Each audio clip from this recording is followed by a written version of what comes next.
우리에게 주신 하나님의 말씀 열왕기하 1장 1절서부터 8절까지의 말씀입니다. 아합이 죽은 후에 모압이 이스라엘을 배반하였더라. 아하시야가 사마리아에 있는 그의 다락 난간에서 떨어져 병들매 사자를 보내며 그들에게 이르되 가서 에그론의 신 바알세붑에게 이 병이 낫겠나 물어보라 하니라. 여호와의 사자가 디셉 사람 엘리야에게 이르되 너는 일어나 올라가서 사마리아 왕의 사자를 만나 그에게 이르기를 이스라엘에 하나님이 없어서 너희가 에그론의 신 바알세붑에게 물으러 가느냐. 그러므로 여호와의 말씀이 내가 올라간 침상에서 내려오지 못할지라 내가 반드시 죽으리라 하셨다 하라. 엘리야가 이에 가니라. 사자들이 왕에게 돌아오니 왕이 그들에게 이르되 너희는 어찌하여 돌아왔느냐 하니 그들이 말하되 한 사람이 올라와서 우리를 만나 이르되 너희는 너희를 보낸 왕에게로 돌아가서 그에게 고하기를 여호와의 말씀이 이스라엘에 하나님이 없어서 내가 에그론의 신 바알세붑에게 물으려고 보내느냐. 그러므로 내가 올라간 침상에서 내려오지 못할지라 내가 반드시 죽으리라 하셨다 하라 하더이다. 왕이 그들에게 이르되 올라와서 너희를 만나 이 말을 너희에게 한 그 사람은 어떤 사람이더냐. 그들이 그에게 대답하되 그는 털이 많은 사람인데 허리에 가죽띠를 띄었더이다 하니 왕이 이르되 그는 디셉 사람 엘리야로다. 여러분, 구약 성경에는 이스라엘의 왕들의 역사를 기록한 말씀이 사무엘서, 열왕기서, 역대기서입니다. 게다가 그것은 상하로 이어지게 되었던 긴 역사의 말씀이 나오게 됩니다. 사무엘서는 사울왕과 다윗과 솔로몬에 대해서 잠깐 언급을 한다지만은 이 왕들이 갑자기 바뀐 게 아니지 않습니까? 그 왕이 그 왕인데도 불구하고 사무엘과 열왕기와 역대기의 이 똑같은 인물들을 평가한 기준들이 비슷한 관점인데 그것을 세 권씩이나 길게 나열할 평가가 있을까라고 하는 것입니다.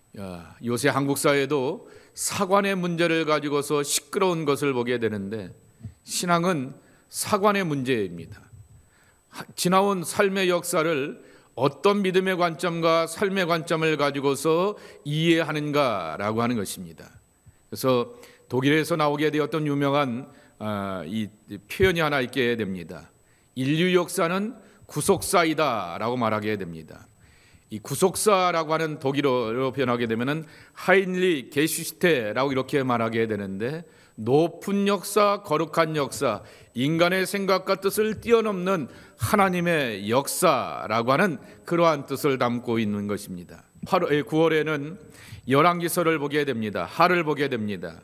열왕기서는 사무엘서의 후속 기록의 말씀이고 사무엘은 사울과 다윗이 기준이 되어 우리 모두에게 다윗의 길을 기준이 된다는 말보다는 샘플이 된다는 말이 더 맞겠죠. 샘플이 되어 다윗의 길을 걸어가라고 우리에게 권면하고 있는 것입니다. 열왕기서에는 이 사울과 다윗의 뒤를 잇는 왕들의 행적을 믿음의 잣대로 평가를 하게 되는 것입니다.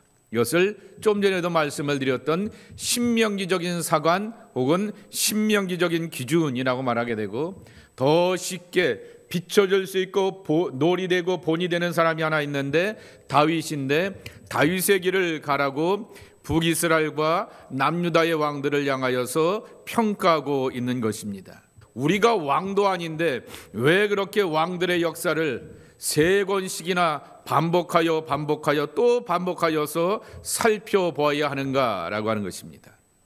이러려고 하면은 왕만 봐서는 이해가 되지 않습니다. 왕이라고 하는 것이 한 나라의 통치자이지만은 주변 나라의 정세 가운데서 연결되어 있기 때문에 익숙하지 않은 중동의 역사를 살펴보아야 하는 것입니다. 저희들 신학교 다닐 때 이집트의 왕조에 대하여서 외워보라고 말하게 됩니다. 외워질까요? 시험 볼 때만 잠시 외워지게 됩니다. 그리고 시험 보고 난 그 다음 날서부터 이 왕조의 이름들은 다 까먹게 마련인 것입니다. 중동의 또 다른 나라 페르시아와 시리아의 그러한 역사까지도 함께 살펴보면서 세계 정세를 보아야 하는 것입니다. 왜 왕의 이야기를 볼까라고 하는 것입니다. 이 왕의 왕들의 이름들을 쭉 나열하여서 그들의 신앙과 삶을 평가할까라고 하는 것입니다. 근데 사실 우리는 여태껏 왕으로 살아왔습니다. 강원도 철원에서 목회를 하고 있는 이 예루살렘 시브리 대학에서 공부하게 되었던 이익상 목사가 쓰게 되었던 사사기 주석의 제목이 뭐냐라고 하게 되면 내가 왕이었습니다라는 책인 것입니다. 여기에 이 책의 설명에도 있게 되는 것처럼 하나님의 자리에서 당장 내려오라. 그때 이스라엘의 왕이 없으므로 각각 자기의 소견에 오른 대로 사람들이 왕이 되었더라 말하게 됩니다. 설명이 더 있게 되는 것처럼 스스로 왕이 되어 자기 눈에 보기에 좋은 대로 행하게 되었던 우리의 이야기라고 이렇게 평가를 하고 있는 것입니다.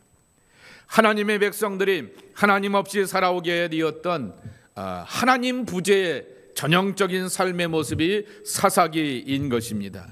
그래서 말씀을 드렸죠. 사사기의 해답이 어디에 있다고요?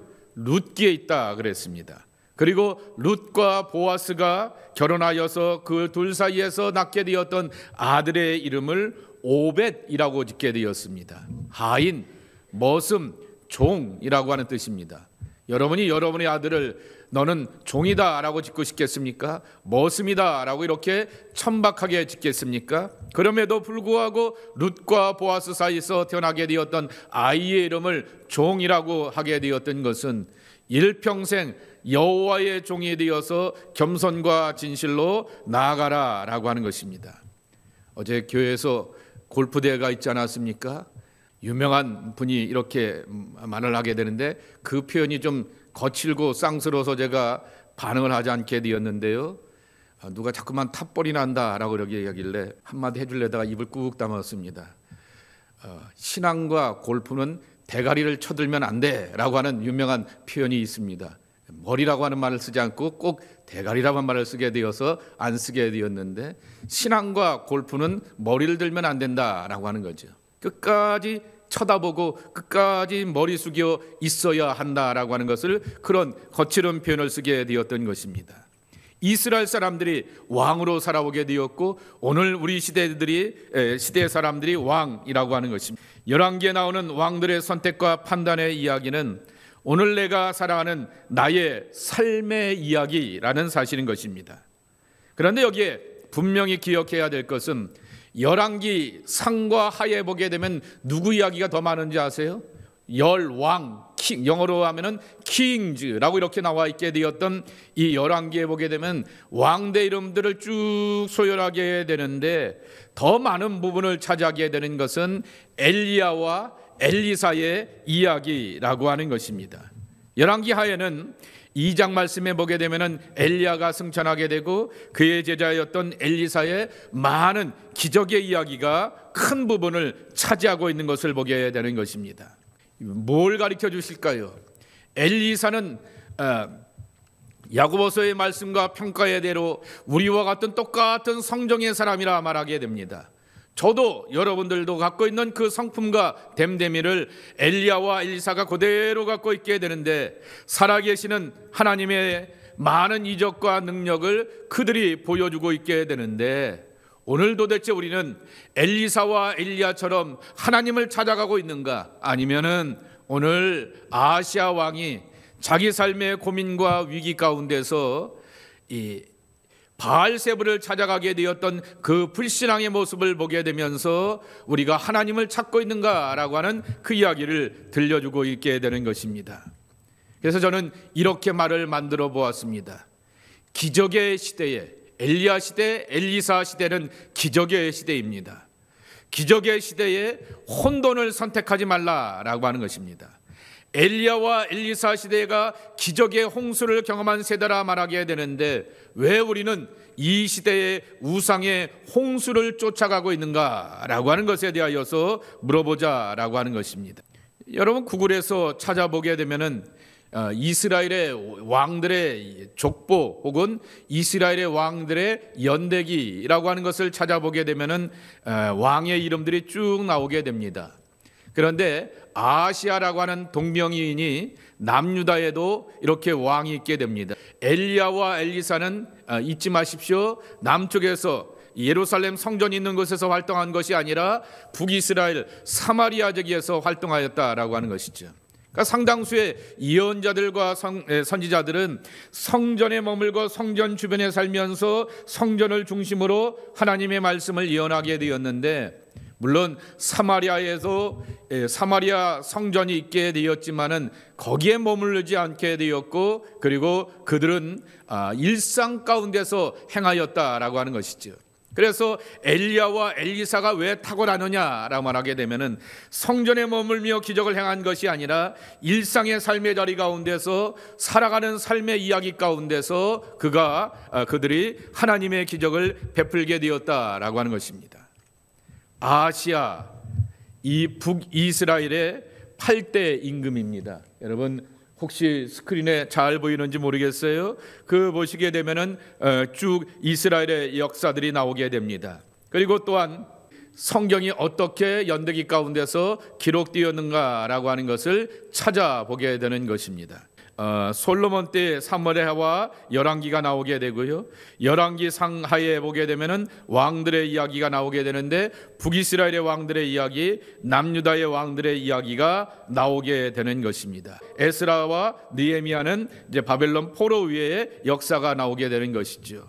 이 아시아는 아합이라고 하는, 여러분이 잘 알고 있는 아합하고 하면 따라오나의 패키지의 인물이 누구죠? 아합과 이세벨 아니겠습니까? 아합과 이세벨의 대를 이어서 북이스라엘의 8대 임금이 되게 되는 것입니다. 왕비 이세벨과 함께 우상 숭배하며 온갖 악과 죄를 저지르게 되었던 아합의 죽음 이후에 이제 아합이 그렇게 우상 숭배를 할 수 있게 되었던 힘이 뭘까라고 하는 것이죠. 왕권이 강화되게 되니까 자기 소견에 옳은 대로 행하게 되었던 것이죠. 그런데 아합이 죽게 되니까 왕권이 약해지게 되니 그 주변에 속국 변방 가운데 하나 있게 되었던 모압 족속 모압 나라가 이스라엘을 향하여서 배신하게 되고 반란을 일으키게 되는 것입니다. 그런데 아합의 왕의 뒤를 이어서 등극하게 되었던 아시아가 이방의 신들에게 찾아가게 되어서 모압과의 전쟁에 대하여서 하늘의 뜻을 구하게 되었다가 오늘 여기 말씀에도 있는 것처럼 이스라엘에 살아계신 분이 없어서 이방의 신을 찾아가느냐라고 하는 책망과 함께 그의 죽음에 대한 경고의 말씀을 듣게 되는 것입니다. 하나님은 엘리야를 통하여서 북이스라엘의 속국이었던 모압 족속의 배반을 예언하시게 하시고 아시아가 2층 난간에서 떨어져 추락하여 부상을 당하게 되었다가 결국 죽게 될 것이다 라고 하는 예언을 엘리야의 입을 통하여서 말씀하여 주셨다라고 하는 것입니다. 자, 아시아, 이 이름의 뜻은 여호와께서 붙드셨다라고 하는 것입니다. 그런데 아시아가 어디서 떨어져서 죽었다고요? 2층 난간. 우리 보통의 집들이 갖고 있는, 이스라엘 사람들이 갖고 있는 집들이 전형적인 1층, 2층이 있고요. 1층에는 말과 이 소들과 이렇게 짐승들을 이렇게 놓아서 거기에 짐승의 열기가 위로 올라가게 되어서 밤에 공기가 싸늘하게 되었을 때도 견디고 버틸 수 있는 그러한 힘이 되는 그러한 집이고요. 1층에는 통집으로 보통 이렇게 살아가게 되고 그 위에 보게 되면 플랫하게 이렇게 되어 있는 다음에 그 평평한 가운데다가 이렇게 사람들이 일반 생활을 하기도 하고 난간을 세워놔서 짙게 놀기도 하게 되는 것이죠. 그런데 왕의 궁전이었으니까 이런 구조 가운데서 한 층 한 층이 굉장히 높이가 높았을 것이다 라고 하는 것을 짐작해 볼 수는 있을 것입니다. 그러니 2층 난간이라 말하게 되었을 때 조그만 그런 이렇게 짧은 높이의 난간이 아니라 제법 높은 이렇게 높이에서 떨어지게 되었다라고 하는 것이죠. 자, 난간에서 왜 떨어지죠? 난간에서 1m 떨어져 있는데 갑자기 바람이 부어서 난간에서 떨어졌다. 2번, 난간에서 기대고 있다가 아마 술 먹고 그러니까 난간에서 기대고 폼 잡고 이 유대인들이 이렇게 음식을 먹고 생활을 하게 되면 이렇게 기우는 습관들이 있지 않습니까? 한 45도 각도로 이렇게 기울고 있게 되었다가 그 난간이 썩어지든지 뭐가 문제가 있든지 간에 해서 그 힘이 없어서 떨어지게 되어서 무방비 가운데서 아주 치명적인 그러한 부상을 당하게 되었다. 1번, 2번. 1m 떨어져 있게 되었는데, 난간에서 1m 떨어져 있게 되었는데 갑자기 세찬 바람을 하나님이 불게 하셔서 떨어지게 하셨다. 1번. 은혜스럽지만은 과학적이지 않고 상식적이지 않죠. 그런데 2번, 상식적이죠. 음식을 먹고 술에 취하여 있어서 난간에 기대어 있다가 그 난간이 썩어지게 되면서 문과 한자가 있게 되면서 그 아래서 떨어지게 되었다. 아마 여러분이 짐작하게 되었을 그 상식은 바로 2번이라고 하는 것입니다. 그런데 아시아의 이름의 뜻이 뭐라고요? 하나님께서 붙드신다라고 하는 것입니다. 하나님이 붙잡아주지 아니하시게 되니까 인생이 뭔가를 기댈 수밖에 없는 그러한 인생 아니냐라고 하는 것이죠.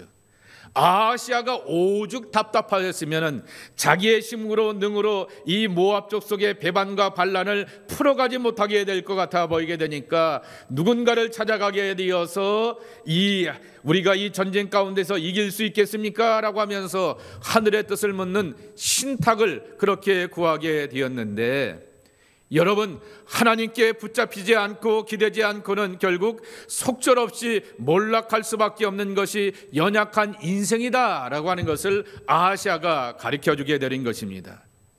인생의 난간에서 내가 기대고 의지할 분이 누굴까라고 하는 것입니다. 나를 붙잡아 주시고 나를 사로잡아 주셔서 나의 미래와 삶을 열어가야 주실 분이 누굴까라고 하는 것입니다. 이스라엘에 신이 없어서 그런 것을 찾아가느냐라고 하는 이 엘리야의 책망의 이야기를 보면 대단하게 되는 것이죠. 그러기에 우리가 하나님 앞에 나갈 때 어떻게 하면 나갈까? 어떻게 나가야 하겠을까라고 하는 것입니다. 함께 읽겠습니다. 시작. 상한 마음을 가지고 하나님께 나가야 하겠습니다. 모든 인생들은 절제자에게 찾아가서 삶의 답답함을 풀고 싶은 절박함과 간절함으로 살아가게 되는 것입니다. 이러한 삶의 절박함은 이렇게 쩔쩔매게 되고 아쉬워하게 되는 그 절박함은 내게는 상한 마음이 되기도 하게 되는 것입니다.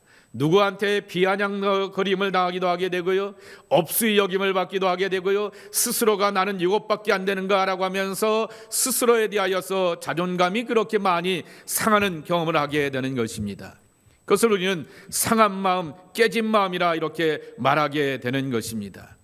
영혼과 육체의 진흙구덩이에 파묻힌 것처럼 더럽고 부끄러울 때가 많은 것이 우리의 삶이라고 하는 것입니다. 그런데 하나님은 그 부끄러운 마음을 가지고 하나님께 나오라고, 깨진 모습을 가지고서 우리 앞에 나오라고 초대하여 주시는 것입니다. 사무엘기, 열왕기, 역대기가 다 일관되게 강조하게 되는 것은 다윗의 길을 걸어가라 말하게 되었는데, 우리가 잘 아는 다윗에게는 부끄럽고 찢긴 상한 존재로서의 삶이지만은 자신을 받아주시게 되었던 하나님을 향하여서 찬양하였던 고백이 시편 51편에 있게 되는 것입니다. 15절서부터 17절 우리 함께 읽겠습니다. 주여 내 입술을 열어주소서. 내 입이 주를 찬송하여 전파리이다. 주께서는 제사를 기뻐하지 아니하시리니 그렇지 아니하면 내가 드렸을 것이라. 주는 번제를 기뻐하지 아니하시나이다. 함께 큰 소리를 읽겠습니다. 하나님께서 구하시는 제사는 상한 심령이라. 하나님이여 상하고 통회하는 마음을 주께서 멸시하지 아니하시리이다 라고 하는 것입니다. 상한 마음 혹은 상한 심령이라고 하는, 상하다라고 하는 말은 샤바르라고 하는 히브리어 단어인데 깨졌다, 부서졌다라고 하는 그러한 수동태적인 뜻과 의미를 담고 있는 것입니다. 어떠한 일로 인하여서 그 결과적으로 내 몸과 삶이 망가지게 되고 마음이 망가지게 되었던 것이 인간의 실존입니다. 여러분, 시편 51편이 어떤 배경을 갖고 있는지 여러분 잘 아실 것입니다. 밧세바의 그러한 부끄러움 가운데서 나단 선지자가 공개적으로 그를 향하여서 비판하고 질책하며 하나님의 준엄한 심판의 이야기를 듣게 되었을 때 그는 너무나 부끄럽고 창피하지만은 회개하고 자복하며 자신의 상한 모습을 그대로 받아주시게 되었던 하나님 앞에서 이러한 찬송과 고백을 드리게 되었다라고 하는 것입니다.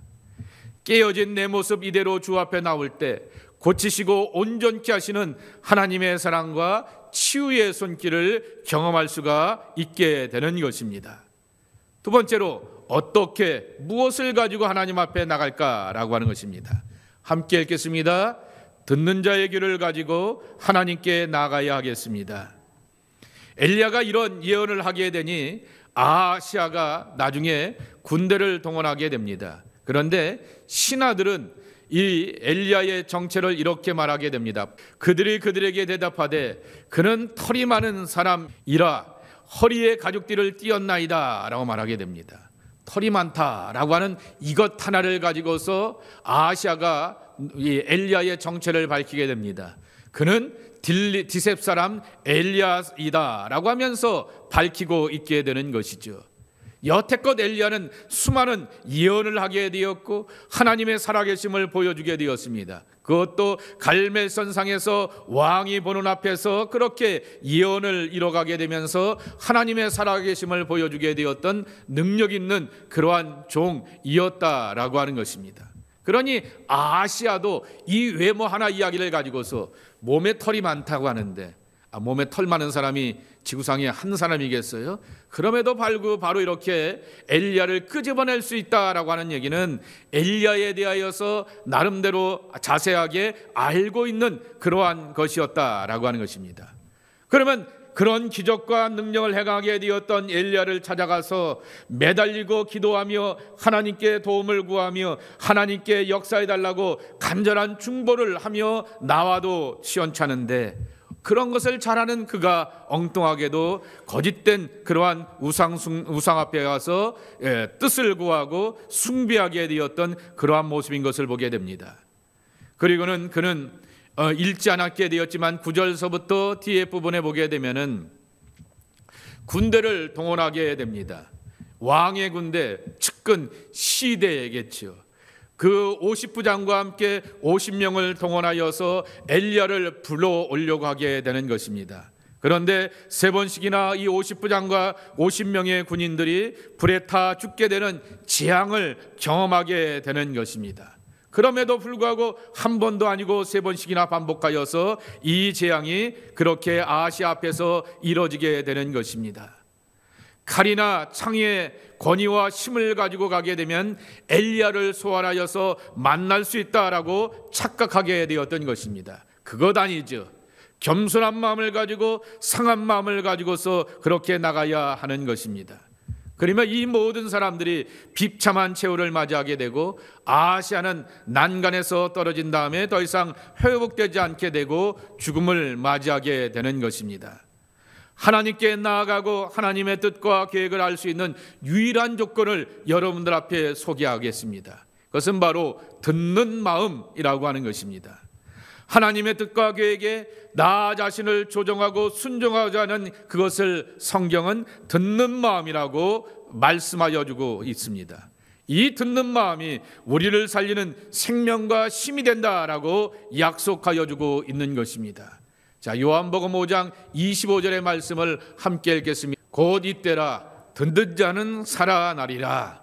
이야기는 여러분이 잘 아시는 것처럼 베데스다 연못가에 예수님이 그 38년 된 병자를 향하여서 일으켜 세우게 되니 바리새인이 그를 살리고 구원하게 되었던 그 이야기에 대하여서 못마땅하게 여기면서 예수님에 대해서 이 모양 저 모양으로 비난하고 비판하고 있게 되었을 때 예수님께서 이렇게 대답하여 주시게 되었던 것입니다. 하나님의 아들의 음성을 들을 때니 듣는 자가 살아나리라 라고 말하게 됩니다. 표준 세번역은 이렇게 번역해 놓았습니다. 내가 진정으로 진정으로 너에게 말한다. 죽은 사람들이 하나님의 아들의 음성을 들을 때가 오는데 지금이 바로 이때이다. 그리고 그 음성을 듣는 사람들은 살 것이다 라고 말씀하게 되는 것입니다. 시라버로 듣다라고 하는 말은 아쿠오라고 하는 말입니다. 그 말의 뜻은 경청한다라고 하는 것입니다. 말 그대로 listen carefully라고 하는 것입니다. 주의 깊게 듣고 자세하게 듣다라고 하는 것입니다. 단순히 귀를 열어서 청각의 작용으로 듣는 것이 아니라 정신적으로 이해하고 삶으로 수용하게 되는 것입니다. 그래서 아쿠어라고 하는 경청한다라고 하는 단어의 뜻은 복종의 의미까지 함께 담겨져 있다라고 하는 것입니다. 여러분, 왕들의 역사의 이야기 가운데서 조금 전에도 말씀을 드렸던 것처럼 엘리야와 특별히 열왕기하에는 엘리사의 이야기가 엄청난 포션 부분을 차지하고 있다라고 말씀을 드렸습니다. 요점은 단순합니다. 하나님은 가까이 계시다라고 하는 것입니다. 하나님은 성전에만 머물러 계신 것이 아니라 우리의 일상 가운데서 얼마든지 기적과 능력을 행할 수 있다라고 하는 것을 들려주고 있는 것입니다. 그리고 우리도 그 하나님을 가까이 함이 우리가 살 수 있는 힘이요 능력이 된다라고 하는 것이 있습니다. 여러분, 왕이 되면 잘하는 것이 있습니다. 여러분이 왕처럼 권력과 명예와 힘과 부를 가지고 있게 되면은 자기 방어를 잘할 수 있을 것입니다. 그런데 왕이 되면은 잘못하는 것이 하나 있습니다. 내가 명색이 왕인데 라고 하면서 우쭐하고 교만하여서 하나님 앞에서 자기 고백을 하게 되지 못하게 되는 것입니다. 하나님 앞에서 방어하는 인생이 아니라 자기 연약함을 고백하며 깨어진 자로 나가게 되었을 때 고치시고 회복하시는 하나님의 사랑과 은혜를 우리가 만나고 접할 수가 있을 것입니다. 내가 그러한 마음과 고백을 가지고 하나님 앞에 나아가야 하겠습니다. 이러한 하나님 앞에 나오는 여러분들 가운데 고치시는 하나님의 사랑과 은총이 함께해 주시기를 주님의 이름으로 간절히 축복합니다. 하나님 아버지 감사합니다. 우리가 무엇을 가지고 하나님 앞에 나가겠습니까? 우리가 무엇을 가지고 하나님 앞에 설 수 있겠습니까? 여호와 하나님 앞에 신실함과 겸손함을 가지고 하나님 앞에 나가길 원합니다. 간절함을 찾고 구하는 당신의 백성들, 때로는 찢긴 마음, 상한 마음이지만은 그러한 마음 가운데서 우리를 고쳐주시고 말씀해 주실 때 잘 듣는 자가 되어서 우리의 생명이 살고 미래가 살아가는 하나님의 복을 누려가는 축복의 자녀들 되게 하여 주옵소서. 예수님의 이름으로 간절히 축복하며 기도하옵나이다. 아멘.